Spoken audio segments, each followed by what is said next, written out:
पित्रे ब्रह्मोपदेष्ट्रे मे गुरवे दैवताय च प्राप्याय प्रापकायास्तु நம ஸ்ரீநிதயே நமஹா.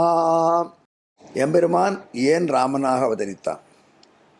அவன் இருக்கக்கூடிய இடம் வைகுந்தம் என்று சொல்லக்கூடிய பரமபதம். அது இந்த பிரபஞ்சத்துக்கெல்லாம் அப்பாற்பட்ட ஒரு இடம், ஒளிமயமான உலகம்.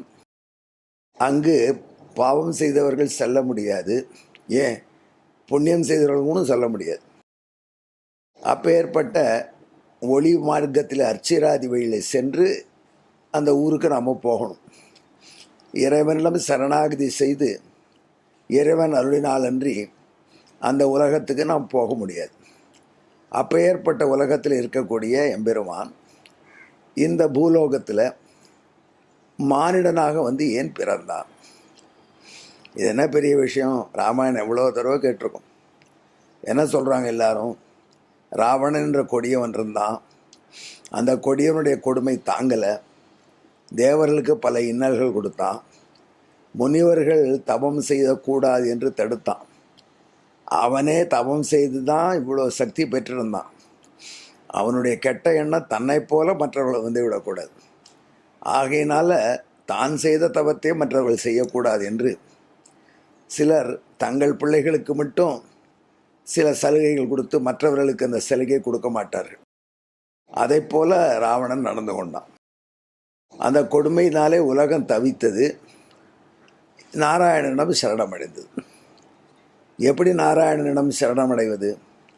நாராயணன் இருப்பதோ பரமபதம், அங்கே போக முடியாது என்று சொல்கிறீர்கள். தேவர்கள் சொர்க்கலோகத்திலிருந்து அங்கே எப்படி போனார்கள்? அதுவா, எம்பெருமான் ஒரு கேம்ப் ஆஃபீஸ் போல் ஒன்று வச்சுருக்கான். அதுதான் திருப்பார்கடல்னு சொல்கிறோம். அது கூப்பீடு கேட்கும் இடம் என்று அழகாக சொல்வார்கள் முன்னோர்கள். அதாவது நம்ம முறையிட்டால் அங்கே போய் முறையிடணும். அங்கே ஒரு வடிவத்தோடு எம்பெருமான் இருக்கான். அவன் நாம் முறையிட்டதை கேட்டு அருள் செய்வான். இப்படி தான் காளிதாச மகாகவி ரகுவம்சத்திலே ராமன் வரலாறை சொல்லும் பொழுதும் தேவர்கள் திருப்பார்கடல் கரைக்கு சென்று எம்பெருமானை நாராயணனை துதித்தார்கள். அங்கே ஒரு வடிவத்தோடு நாராயணன் இருக்கான். நமக்கெல்லாம் ஒரு வடிவம் தான் எடுக்க முடியும். ஒரு சமயத்தில் நாம் வைகுண்ட லோகம் போயிட்டால் பல வடிவங்கள் எடுத்துக்க இயலும். நாராயணனை கேட்க வேண்டாம். வைகுண்ட லோகத்தில் ஒரு வடிவத்தோடு இருக்கக்கூடிய எம்பெருமான் திருப்பார்களில் மற்றொரு வடிவத்துடன் அவர்களுக்கு காட்சி கொடுத்தான். அப்போது தேவர்களும் முறையிட்டார்கள். இது காளிதாச மகாகவி சொல்லும் வரலாறு. ஆனால் ஆதிகாவியமான ராமாயணத்தில் தசரத சக்கரவர்த்தி பெரிய வேள்வி செய்தார். அந்த வேள்வியின் இறுதியிலே தேவர்களை கூப்பிட்டு அவர்களுக்கு இதை நீங்கள் ஏற்க வேண்டும் என்று மந்திரத்தை சொல்லி சமர்ப்பித்தார். அதில் எப்பொழுதுமே யாகத்தில் நிறைவிலே நாராயணனுக்கு சமர்ப்பணை செய்வார்கள். அப்பொழுது எம்பெருமான் எழுந்துள்ளினான் கருட வாகனத்திலே. அப்பொழுது தேவர்கள் அவரிடம் அடைக்கலம் புகுந்தார்கள். ராவணன் என்று ஒரு பெரிய கொடியவன் எங்களை படுத்துகிறான். அவன் நிறைய வரம் வாங்கிட்டான் பிரம்மா கிட்ட. வாங்கின வரன்களில் எனக்கு சாவே கூடாதுன்னு கேட்க ஆசைப்பட்டான். ஆனால் பிரம்மா அப்படி வரம் தர இயலாது என்று சொன்னவ பிரம்மாவே அவனுக்கு ஒரு வழி சொல்லி கொடுத்தார். எப்படி சாகணும் என்பதை நீ முடிவு பண்ணிக்கலாம். உடனே ராவணன் சொன்னான், நான் தேவர்களை எடுத்து மாளக்கூடாது, கொடிய விலங்குகள் புலி சிங்கம் எடுத்து மாளக்கூடாது, இப்படிலாம் வரம் கேட்டான். அந்த பட்டியலில் மனிதர்களை விட்டுட்டான். மனிதர்கள் மட்டுமல்ல, குரங்கு கரடிகளையும் விட்டுட்டான். ஆகையினால எம்பெருமான் மனிதனாக அவதரித்தால் பிரம்மாவின் வரங்களுக்கு உட்பட்டு ராவணனை கொல்ல முடியும் என்று அவர்கள் தங்கள் விண்ணப்பத்தை செய்தார்கள். ஆகையினால் எம்பெருமான் பூலோகத்திலே மனிதனாக பிறந்தான். எனவே ராமபிரான் பிறப்பு, ராமபிரானுடைய அவதாரம், அதற்கு பின்னணி என்ன? ராவணனுடைய கொடுமை தாங்காது தேவர்கள் வேண்ட, அவர்கள் வேண்டுதலை நிறைவேற்ற தீயவனான ராவணனை ஒழிப்பதற்காக எம்பெருமான் மனித பிறவி எடுத்தான். இதை போய் புதுசாக நீ கேள்வி கேட்குறீங்க, பிறவியின் பின்னணி என்ன, பிறப்பின் பின்னணி என்ன என்று நீங்கள் ஐயப்படலாம். ஆனால் உண்மையிலே அதல்ல காரணம். அதென்ன இப்படி மறுக்கிற? ராமாயணத்திலே இப்படி இருக்குது, வால்மீகி சொல்லியிருக்கார், அதை பின்பற்றி கம்பனும் பாடியிருக்கான். நீ இல்லை என்று மறுக்கிறாயே என்று கேட்கிறீர்களா? இது ஒரு ரகசியம் உங்களுக்கு சொல்கிறேன். அது என்ன? உண்மையிலேயே எம்பெருமான் ராவணனை ஒழிக்க வேண்டும் என்று தேவர்கள் கேட்ட உடனே தேவர்கள் விருப்பப்படி ராவணனை ஒழிப்பதற்கு வைகுண்டத்திலிருந்தே ராவணன் ஒழிந்து போகட்டும் என்று ஒரு சங்கல்பம் செய்திருந்தால் ராவணன் நிச்சயம் மாண்டிருப்பான். பின்ன ஏன் அப்படி செய்யாமல் மனிதனாக வந்து பிறக்கணும் தேவர்கள் யோஜனையை கேட்டு? அதாவது எம்பெருமானுக்கு ஒரு ஆசை உண்டு. தன் அடியவர்களை ஆனந்தப்படுத்த வேண்டும். அவர்களோடு கூடி கொலாவி தான் அவர்களில் ஒருவனாக தன் மேன்மையை பற்றிய எண்ணமே இல்லாமல் புறையற கலக்க வேண்டும். புறையற அப்படின்னா, நாம் பெரியாள் சாதாரணவர்களோடு கலக்கும் பொழுது உள்ளுக்குள்ளே நெஞ்சிலே அந்த எண்ணம் இருந்துகிட்டே இருக்கும், நம்ம பெரியாள் பெரியாள், இது இவளோடு சுத்த வேண்டியிருக்கே, தலைவிதி ஆயிற்று. அப்படிப்பட்ட எண்ணம் எதுவும் இல்லாமல் நேர்மையோட அவர்களோடு புறையற கலப்பது என்று ஒரு தன்மை. இது பெரிய பண்பு. இந்த பண்பை தமிழிலே நீர்மை என்று முன்னோர்கள் சொன்னார்கள். நீர் எப்படி மேட்டிலிருந்து பள்ளத்துக்கு வருமோ அப்படி மிக உயர்ந்தவன் தாழ்ந்தவர்களோடு கலந்து பரிமாறுவதை நீர்மை என்று சொன்னார்.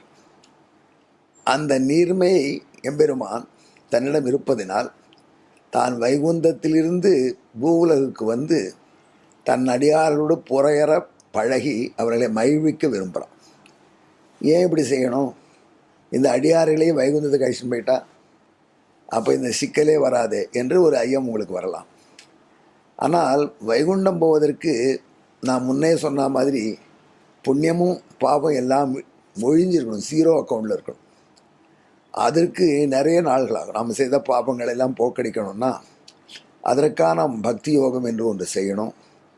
அந்த யோகம் செய்யும் பொழுது மறுபடியும் தப்பு நேரக்கூடாது. எனவே அது நீண்ட காலம் ஆகும். அந்த பயிற்சியில் வந்தவர்களெல்லாம் பகவான் நேசிக்கிறான். ஆனால் அவர்களுடைய கணக்கு, பாவக்கணக்கு, புண்ணிய கணக்கெல்லாம் கழிவதற்கு பல நாள்கள் செல்லும். ஆனால் அவர்களும் இப்பொழுதே அவனை காண வேண்டும் என்று துடிக்கிறார்கள். அப்பொழுது என்ன செய்வது? அவர்களை எங்கே அழைத்து செல்வதற்கு இன்னும் பக்குவமான காலம் வரல. அதே சமயத்தில் அவர்களோ அவர்களை அப்படியே துடிக்க விடவும் மனசு வரல. அந்த கருணையினால் எம்பெருமான் தானே அவர்கள் இடையிலே வந்து கலந்து பழகிறான். அதற்கு என்ன செய்யணும்? பூலோகத்தில் வந்து பிறந்துட்டான், அவதரிச்சா சபரி ஆசைப்பட்டபடி அவள் தந்த கனியை வாங்கி அவளுக்கு திருவுருள் செய்தான். அஞ்சனை பெற்ற செல்வன் ஆஞ்சநேயன் அவனாக இருந்து பணி செய்ய வேண்டும் என்று பரமசிவனே ஆசைப்பட்டார். அந்த பணியை ஏற்றுக்கொள்வதற்கு ராமபிரானாக அஞ்சனை சிறுவனாக சிவபெருமான் வந்த பொழுது அவர் பணியெல்லாம் ஏற்றுக்கொண்டு பூலோகத்திலே மகிழ்ந்தான். குகப்பெருமாள் என்கிற வேடன் அவனை அரவணைத்து செல்வதற்காக பூலோகத்துக்கு வந்தான். இப்படி பல செயல்கள் முனிவர்களுக்கெல்லாம் அருள எம்பெருமான் வைகுண்டத்திலிருந்து இங்கே வந்தான். உண்மையிலே ராவண சம்ஹாரம் என்பது அவருடைய மெயின் நோக்கம் அல்ல, அது இன்சிடென்ட். சில பேர் காஞ்சிபுரம் போவார்கள். எதற்கு? பட்டுப்புடவை, தறிப்புடவை வாங்க வேண்டும் என்று. ஆடிசன்பேட்டை என்று காஞ்சிபுரத்தின் பகுதியிலே பல பட்டுக்கடைகள். அங்கே பட்டுக்களை தேர்ந்தெடுப்பார்கள். அப்பொழுது எதிர்பாராத நிலையில் அங்கே காஞ்சிபுரம் வரதராஜ பெருமாள் வீதி புறப்பாடு கண்டு எழுந்துருடுவார். அவரையும் வணங்கிடுவார்கள். அப்புறம் சொல்லுவார்கள், புடவை வாங்க போனேன், அப்படியே வரதராஜனையும் சேவித்தேன். அப்போ அவருடைய மெயின் நோக்கம் என்ன? புடவை வாங்குவது. இன்சிடென்டலாக இலவச இணைப்பாக வந்தது வரதர் தரிசனம். அதைப்போல் ராமபிரான் அவதரித்ததின் மெயின் நோக்கம் தன் அடியார்களோடு பழகுவதற்கு. ஆனால் இன்சிடென்டலாக ராவணவர். ராமபிரானையே குறித்து நம்மாழ்வார் பாடுகிற ஒரு பாடல். திருமோவூர் என்ற திருத்தலம் மதுரைக்கு பக்கத்தில் உண்டு. அந்த திருத்தலத்தில் இருக்கிற பெருமாளை பாடும் பொழுதும் தயரதன் பெற்ற மரகத மணித்தடத்தினையே பெயர்களாயிரமுடைய வல்லரக்கர் புக்கழுந்த தயரதன் பெற்ற மணி மரதக தடத்தினையேன்னு பாடுகிறார். தயரதனுங்கிற மன்ன பிள்ளை வேண்டும் என்று வேள்வி செஞ்சான். அவன் ரொம்ப கஷ்டப்பட்டு ராமபிரான் என்கிற ஒரு ரத்ன தட்டாகத்தை, ரத்ன குளத்தையே உருவாக்கிவிட்டான். அந்த ரத்ன குளத்தில் அரக்கல் வந்து விழுந்து மாண்டார். குளம்போ யாரையும் பிடிச்சி இழுத்து அடிக்கிறது இல்லை, குளத்திலே அவர்கள் வந்து விழுந்து மாண்டார். அவன் ராமபிரானை போன்ற நல்ல பிள்ளைகளை பெற்று மகிழ தயரதன் வேள்வி செய்தான். அதனாலே ராமபிரானாகிற குளம் உண்டாயிற்று. அந்த அழக குடிநீருக்காக கட்டின ஏரி மாதிரி அந்த குளம். அதில் 1000 பெயர்களுடைய ராட்சசர்களுக்கு சகசிரநாமம் உடைய எத்தனைப்பட்ட பேர். அகத்தியர் வேள்வியை அழித்தவன், சரபங்கர் வேள்வியை சாடினவன், இந்த கோயிலை இடித்தவன், அந்த கோயிலை அழித்தவன் என்றெல்லாம் அவர்களும் பட்டம் வச்சுக்கிறாங்க. யஜ்ஞாந்தகன், தேவாந்தகன் என்றெல்லாம். அப்பேற்பட்ட ஆயிரக்கணக்கான பெயர்களை உடைய அரக்கர்கள். இவனுக்குத்தான் 1000 பேரா, தங்களுக்கு 1000 பேர்னு சொல்கிறான். அப்பேற்பட்ட அரக்கர்கள் தாங்களே வந்து விழுந்து மாண்டார்கள். புரியலையே. அதாவது ஊருக்கு தண்ணீர், குடி தண்ணீர் வேண்டும் என்று ஒரு குளம் வெட்டினான் ஒரு வள்ளல். அந்த குளத்தில் ஒரு கல்லூரி மாணவன் கழுத்திலே கல்லை கட்டி கொண்டு விழுந்து மாட்டான். கரையிலே ஒரு கடிதம் வச்சுருக்கான். காதலிலே தோல்வி விற்றேன், எனவே என் வாழ்க்கையை முடித்து கொண்டேன். அப்போ ஒருத்தன் சொல்கிறான், இந்த படுவாவி குளம் வெட்டிவிட்டான், அதனால தான் அவன் விழுந்து போயிட்டான். அவன் போனதுக்கு இந்த படுவாவி தான் காரணம், குளம் வெட்டிடுவேன் அப்படிங்கிறான். அதை போல தான் ராமபிரான் தான் ராவணன் அழிய காரணம்னு நம்ம சொல்லிட்டு இருக்கோம். அது கிடையாது. ராமபிரான்ற ராவணனே வந்து விழுந்து மாண்டு போனானே ஒழிய ராவணனை கொல்விப்பதற்காக அவன் அவதரித்தான் என்பது சரியல்ல. அப்படியா? அப்படின்னா வால்மீகி எப்படி எழுதலாம் அப்படின்னா, அது ஒரு அஃபீஷியல் ரெக்கார்ட். அஃபீஷியல் ரெக்கார்ட்னா உலகத்தில் நடக்கிற வரலாறு அப்படியே எழுதினார். உள்ளே இருக்கக்கூடிய மேட்டர் இருக்கே, அது ரொம்ப அந்தரங்கமானவர்களுக்கு தெரியும். ஆழ்வார்களை போன்ற அந்தரங்கர்கள் அந்த அந்தரங்க விண்ணத்தை சொன்னார். இது எப்படி போலன்னா, ஒரு கற்பனை காட்சி பாருங்கள். டெல்லியில் ஒரு பெரிய சிபிஐ அதிகாரி.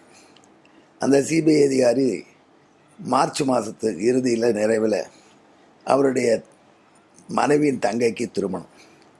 அதற்காக வர வேண்டும் என்று ஆசைப்படுகிறார். விடுமுறை கேட்கிறார்.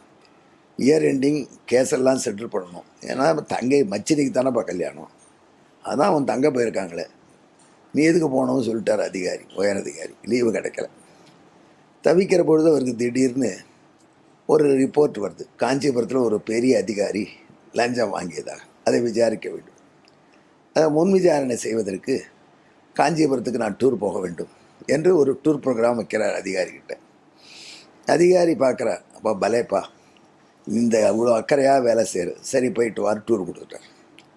அந்த டூர் ப்ரோக்ராம் போட்டு ஃப்ளைட் மூலம் சென்னைக்கு வந்து, சென்னையிலேருந்து ஆஃபீஸ் வண்டியிலேயே ஜம்னு காஞ்சிபுரம் போய் காலையில் திருமணத்தில் பங்கெடுத்துட்டு சாயங்காலம் அந்த கேஸை விசாரிச்சுட்டு அவர் டெல்லிக்கு திரும்பி போயிட்டார். இப்போ டெல்லி ரெக்கார்ட்ஸில் என்ன இருக்கும், அந்த குறிப்பிட்ட மார்ச் மாதம் 17ஆம் தேதி இந்த ஆஃபீஸர் காஞ்சிபுரத்திலே ஒரு கேஸ் விசாரிக்க சென்றார். அவருடைய மனைவி என்ன சொல்வா, என் தங்கை கல்யாணத்துக்காக வந்தார். ஆழ்வார்கள் மனைவிகள் போல எம்பெருமானுக்கு நெருங்கினவர்கள். அவர்கள் பக்தர்களுக்கு அருளவே எம்பெருமான் வந்தான் என்பதை அழகாக சொல்கிறார்கள். வால்மீகி ஆஃபீஸ் ரெக்கார்டு வச்சிருக்கார். அதன்படி ராவண சம்பாதத்துக்கு வந்தார் சொல்ல. ஆக எம்பெருமானின் பிறப்பின் பின்னணி அடியார்களுக்கு ஆசை தீர அவர்கள் வைகுந்தம் வரும் வரை டிலே செய்யாமல் இங்கேயே வந்து இன்னருள் தருவது. அப்படி அவதரித்தனாலும் இன்றைக்கி நாமும் குணத்தை அனுபவிக்கிறோம், நீங்களும் அவனை அனுபவித்து மகிழ்கிறீர்கள். ஆகையினால பிறப்பின் பின்னணியை இப்படி புரிந்து கொள்வதுதான் பொருத்தமானது என்று சொல்லி விடைபெறுகிறேன். நன்றி, வணக்கம்.